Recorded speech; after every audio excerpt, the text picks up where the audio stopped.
Macaafa Ruut boqonnaa 1. Eliimelekii fi maatiin isaa biyya Mo'aabitti godaanuu. Bara abboonni firdii biyya Israa'el seerrachaa turanitti beelli biyya sanatti bu'e. Baras namichi tokko kutaa biyya Yihuudaa mandara Beetlehem keessaa haadha manaa isaa fi ilmaan isaa lamaan fudhatee biyya ormaa isa Mo'aab jedhamu hin dhaqe.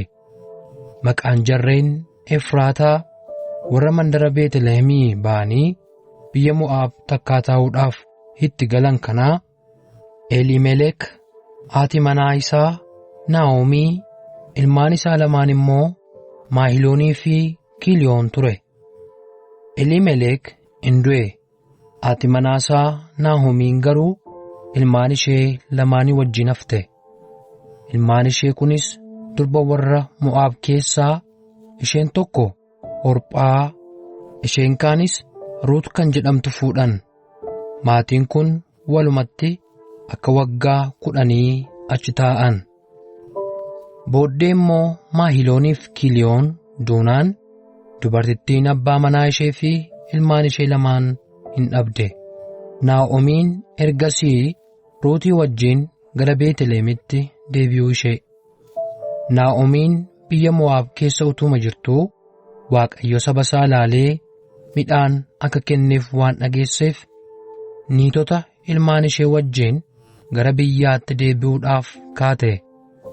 Isheen lafa turte sanaa baatee niitota ilmaan ishee lamaanii wajjin karaa biyya Yihuudaatti geessurra hin buute. Yommus Naa'omiin niitota ilmaan ishee lamaaniin deebi'aa gara mana warra keessanii dhaqaa. Akkuma isin warra isin irraa du'eef anaafis gaarii gootan Waaqayyo gaarii isiniif haa godhu. Waaqayyo mana itti uffee jettan akka argattaniif bultii isiniif haa kennu jette. Yeroo isheen dhudhungattee nagaatti dhaamtetti immoo isaan sagalee isaanii guddisanii hin boo'an. Amaatii isaaniitiin immoo nuyi si wajjin gara saba kee hin dhaqna malee si biraan deebinu jedhan. Naa'omiin garuu deebi'aa malee ijoollee koo maaliif anaa wajjin dhaqxuu? Ani ilmaan si'achi abbaa manaa isiniif ta'an garaa koo keessaa qabaaree? Ani heerumaaf baay'ee dulloomeeraatii. Yaa ijoollee koo deebi'aa, karaa keessan dhaqaa. Ani abdii qaba jedhee edana heerumee utuun ilmaan deeyyuu kanaaf amma isaan guddatanii ga'anitti eeguuf jirtuuree? Kanaaf jettanis heerumuu irraa of dhowwituuree? Lakkisaa yaa ijoollee ko, wanta harka Waaqayyo keessaa anatti dhufeen isin akkas ta'uun keessan keessuma ba'ee anatti hadhaa'eera jetteen. Kana irratti ammas sagalee isaanii guddisanii walitti boo'an. Orphaan amaatii ishee dhudhungattee nagaatti dhaamte. Ruut garuu si biraa hin hafu jettee isheetti marmite. Naa'omiin yommus Ruutiin, ilaa agabaatteen kee gara saba isheetti, gara waaqayyolii isheettis deebiteetti. Atis agabaattee kee duukaa deebi'i jette. Ruut garuu si duukaa dhaquu dhiisee akkan deebi'uuf cimsitee itti ana hin oofin. Lafati dhaqxu anis nan dhaqa, lafati jiraattu anis nan jiraadha. Sabni kee saba koo hin ta'a, Waaqayyoon kees Waaqayyoo koo anaaf hin ta'a. Lafati duututti anis achitti nan du'a, achittis nan awwaalama. Du'a irraa kan hafe sirraa kan gargar na baasu yoo jiraate Waaqayyo anaa balleessu jetteen. Naa'omiinis Ruut akka ishee wajjin adeemuudhaaf kutte yommuu argite dabaltee itti hin dubbanne. Kanaaf isaan lamaan hamma Beetlehem ga'anitti itti fufanii hin adeeman. Yeroo isaan Beetlehem ga'anittis mandarri guutuun sababii isaaniif hin socho'e. Dubartoonnis kun Naa'omiidhaa jedhan. Naa'omii jechuun faara toleettii jechuudha. Isheen immoo Naa'omii jettanii hin waaminaa. Inni hundumaa danda'u jireenyi koo keessa ba'ee akkanatti hadhaa'u waan godheef maaraa anaan jedhaa. Ani harka guutuudhaan nan ba'e, Waaqayyo immoo harka duwwaa deebisee na fide. Erga Waaqayyo ana harkatti qabee inni hundumaa danda'us waan hamaa anatti fide, maaliif Naa'omii naan jettu ree jetteen. Akkasitti Naa'omiin biyya Mo'aabii deebitee Ruut haadha manaa ilma ishee durba Mo'aab sanaa wajjin dhufte. Isaanis yeroo garbuun haamamu jalqabutti Beetlihemitti galan.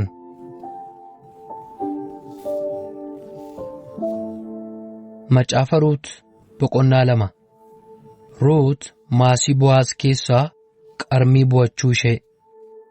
Naa'omiin lammii abbaa manaa isheetii kan ta'e aantii tokko qabdi turte. Inni qomoo Eliimelek keessaa nama guddaa fi jabaa tokko ture. Maqaan isaas Bo'aaz jedhama. Gaaf tokko Ruut isheen biyya Mo'aab Naa'omiidhaan ka'een lafa maasiin jiru dhaqee abbaa faara anaaf tole biraa qarmii bu'adha jette. Amaatiin ishees dhaqii intala koo jetteen. Ruut kana irratti baatee gara maasii tokkoo dhaqxee warra midhaan haaman biraa qarmii bu'atte. Akkuma ayyaana isheetii immoo maasiin sun hirmaata Bo'aaz isa qomoo Eliimelek sanaa ta'ee argame. Kana gidduutti Bo'aaz Beetlihemii dhufee warra midhaan haamaniin, Waaqayyo isin bira haa jiraatu jedhee nagaa isaaniif dhiyeesse. Isaanis Waaqayyo si haa eebbisu jedhaniin. Bo'aaz immoo, intalli kun kan eenyuutii jedhee na'oo isaa isa warra midhaan haaman kana irratti aboon kennameef in gaafate. Na'ichi inni warra midhaan haaman sana irratti aboon kennameef deebisee, isheenoo intala ishee Naa'omii wajjin biyya Mo'aabii dhufteedha. Isheen adaraa qarmii nan bu'adha, warra midhaan haaman booddeedhaanis bissii gidduudhaa nan funaannadha jettee kadhatte. Isa dhuftees ganamaa jalqabdee hamma ammaatti utuu gad hin taa'in reefuu xinnoo ishee aara galfatti jedhe. Bo'aaz yommus Ruutiin, mee dhaggeeffadhu intaloo, qarmii bu'achuudhaaf gara maasii biraa dhaquus hin barbaachisu.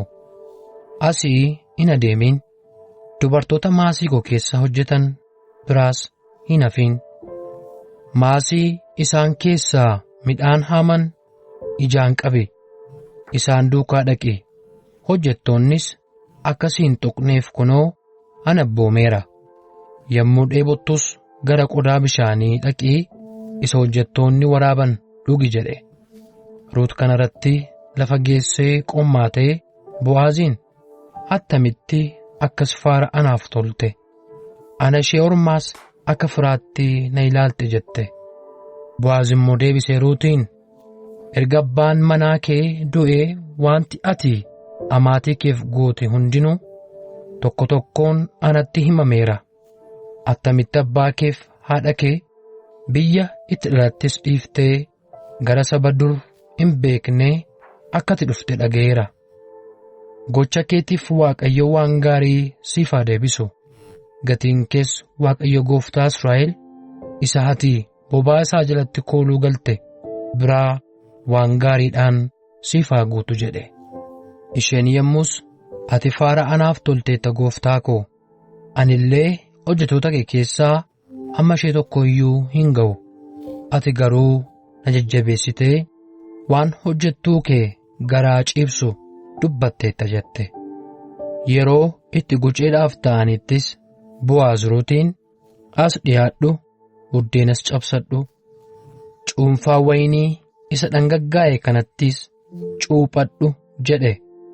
Isheenis warra midhaan haaman bukkeedhaan hin teesse. Bo'aaz immoo akaayii itti qabe. Isheenis isa fudhattee nyaattee quuftee irraa hafes. Kana booddee isheen kaatee qarmii bu'achuutti deebite.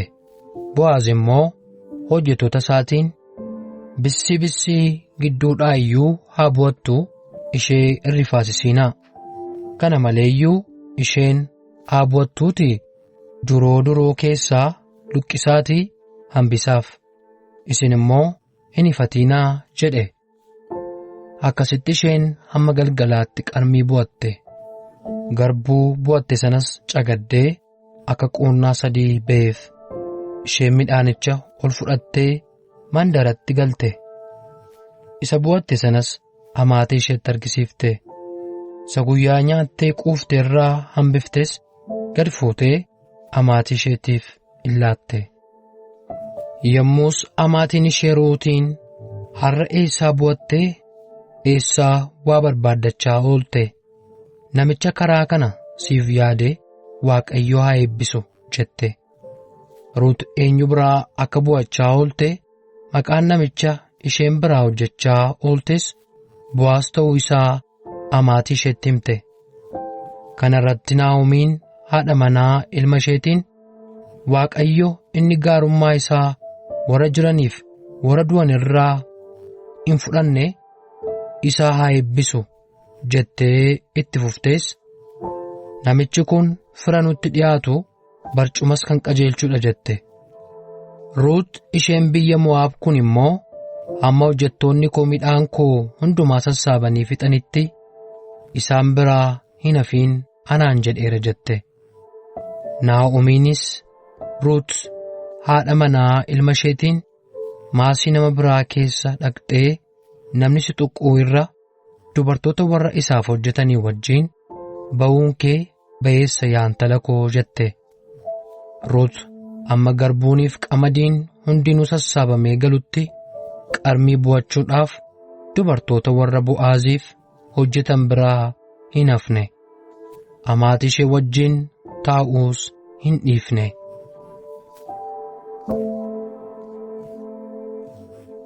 Macaafa Ruut boqonnaa 3. Ruut abbaa manaa argachuu ishee. Kana booddee Naa'omiin amaatiin ishee Ruutiin, yaa intala koo mana akka godhattuuf uffee jettees sitti akka toluuf karaa siif barbaaduun ana irra jira mitiiree? Bo'aaz inni ati dubartoota isaaf hojjetan bira oolaa turte lammii keenya mitiiree? Ilaa inni har'a galgala lafa obdiitti garbuu hin qulleeffata.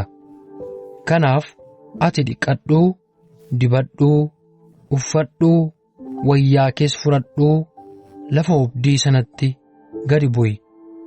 Garuu erga namichi nyaatee dhuge booddee malee itti mul'atin. Yeroo inni dhaqee rafu immoo iddoo inni ciisu sana hubadhu. Kana booddees dhaqiitii miilla isaa irraa wayyaa saaqi, achumas ciisi. Inni yommus maal akka gootu sitti hin hima jette. Ruut deebiftee waan hundumaa akkuma ati jettee nan godha jetteen. Kana irratti Ruut gara lafa obdii itti midhaan qulleessan sanatti gadi buutee akkuma maatiin ishee itti himte goote. Bo'aaz nyaatee dhugee erga garaa ciibsatee dhaqee tuullaa midhaanii garasiin hin ciise. Ergasii Ruut suuta jettee dhuftee miilla isaa irraa wayyaa saaqxee achuma hin ciifte.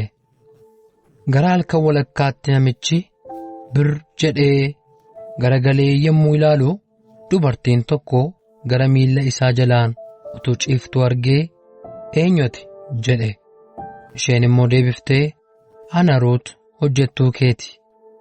Aantiin barcuma qajeelchu si waan ta'eef amma golgaa kee hojjettuu kee irra diriirsi jette.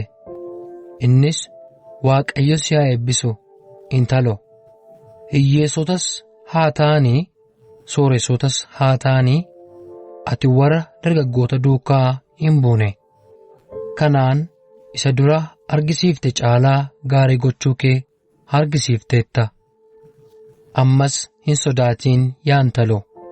Ati dubartii beettii ta'uu kee namni karra mandara kanaatiin ol galu hundinuu waan beekuuf anis waanuma ati dubbatte siif nan godha. Ani aantii barcuma qajeelchu ta'uun koollee dhuguma. Garuu barcuma qajeelchuudhaaf ana caalaa kan dhiyaatu tokko jira. edanaaf asuma ture. Ganamas namichi barcuma nan qajeelcha yoo jedhe silaa in tolee haa qajeelchu. Inni barcuma qajeelchuudhaaf fedha hin qabu yoo ta'e garuu harka Waaqayyoo isa jiraataa ani barcuma nan qajeelcha hamma bari'utti immoo achuma ciisi jedheen. Isheen amma lafti bari'utti achi gara miilla isaa jalaan in ciifte. Garuu Bo'aaz dubartiin lafa obdii dhufuun ishee akka hin beekamne jedhee waan tureef Ruut utuu lafti ifee iji namaa wal hin hubatiin kaate. Inni Ruutiin wayyaa kee isa irra keessatti uffattu diriirsii as qabi jedhe.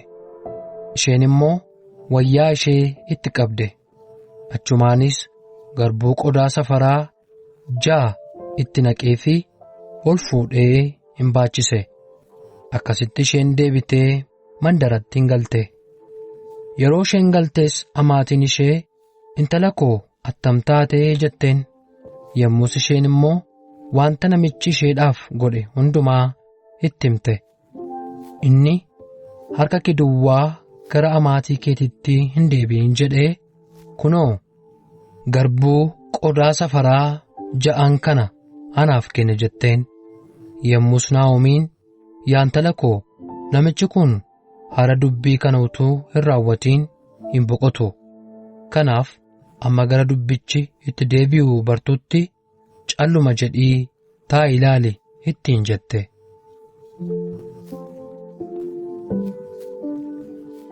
Macaafa Ruut boqonnaa 4. Bo'aaz Ruutiin fuudhuu isaa. Kana gidduutti Bo'aaz gara karra dallaa lafa namoonni itti wal ga'anitti ol ba'ee taa'e. Kunoo namichi inni barcuma qajeelchuudhaaf ana caalaa itti hin dhiyaata jedhee Bo'aaz waa'ee isaa dubbate sun achiin hin darba ture. Yommus Bo'aaz habaluu mee as gorii taa'i jedhee waame. Innis itti goree in taa'e. Itti dabalees Bo'aaz maanguddoota mandara sanaa keessaa nama 10 ergee fidatee as taa'aa jedheen. Isaanis in taa'an.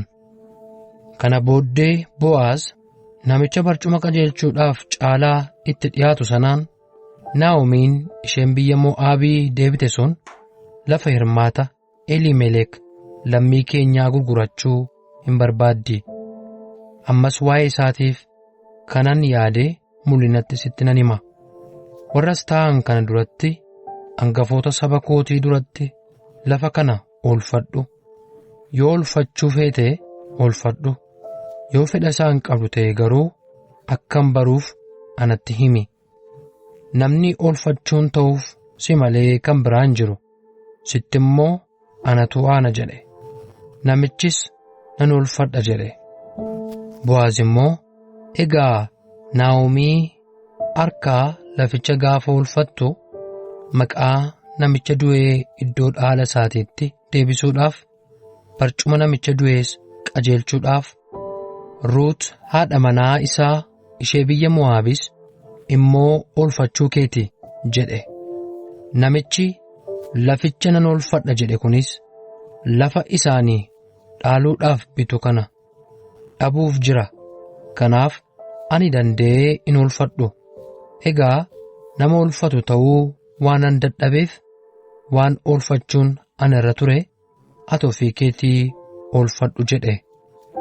Dur biyya Israa'el keessatti namni tokko yeroo wanta tokko isa kaan irraa oolfatu yookiis geeddaratu dubbiin isaa dhaabataa akka ta'utti kophee isaa miila tokko ofitti baasee isa kaaniif in kenna ture.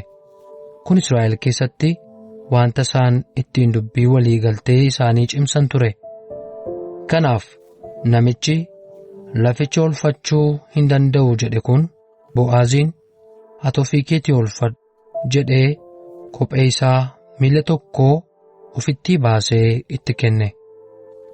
Yommus Bo'aaz maanguddootaaf namoota achi turaniin waan Eliimelek ilmaan isaas Kiliyooniif Maahiloon qabu turan hundumaa hara Naa'omii irraa oolfachuu kootiif isin immaanyii kooti Ruut ishee durba Mo'aab ishee Maahiloon irraa du'es haadha manaa koo akka taatuuf olfadheera. Kanas maqaa isa du'e sanaa iddoo dhaala isaatiitti deebisuudhaaf, maqaan isa du'e sanaa lammii isaa gidduudhaa walgayii karra mandara isaa keessaas akka hin balleeffamne gochuudhaaf akka ta'e isin har'a dhugaa hin baatu jedhe. Yommus warri kara dallaa keessatti wal ga'an maanguddoonnis, nuyi kanaaf immaanyiidha. Dubartii haadha manaa kee ta'uuf jirtu kana Waaqayyo akka Raaheel, akka Liyaas warra ijoollee Israa'el horan siif haa godhu. Ati immoo qomoo Efraataa keessatti nama jabaa ta'i. Beetlehem keessattis gurra godhadhu. Qe'een kees ijoollee warra Waaqayyoo dubartii kana irraa siif kennu kanaan akka qe'ee Faares isa Taamaar Yihuudaadhaaf deessee haa ta'u jedhan. Akka kanatti Bo'aaz Ruutin ofitti fudhatee haadha manaa godhate. Yeroo inni ishee bira ga'etti Waaqayyo ishee eebbisee in ulfoofte, ilmas in deesse. Yeroo sanatti dubartoonni mandaraa Naa'omiidhaan, Waaqayyo inni har'a nama si furu si hin dhabsiisin haa jajamu. Maqaa mucichaas Israa'el keessatti beekamaa ta'u. Mucicha haadha manaa ilma keetii ishee ilmaan 7 irra siif caaltu, ishee si jaallattutu siif de'e waan ta'eef inni muuxxootti si deebisa. Bara dulluma keettis si soora jedhan. Ergasii Naa'omiin mucicha fuutee baattee in guddifte. Dubartoonni ollaa sanaa Naa'omiif ilmi dhalateera jedhanii mucichaaf maqaa kennuu dhaqanii maqaa isaas Yoobeed jedhanii moggaasan. Yoobeed abbaa Isseey, Isseey immoo abbaa Daawit ture. Sanyiin Faares isaan kana. Faares Hesroomiin dhalche. Hesroom Raamiin dhalche. Raam Aminaadaabiin dhalche. Aminaadaab Nahaasooniin dhalche. Nahaasoon Salmooniin dhalche. Salmoon Bo'aaziin dhalche. Bo'aaz Yoobeedin dhalche. Yoobeed Isseeyin dhalche. Isseey Daawitin dhalche.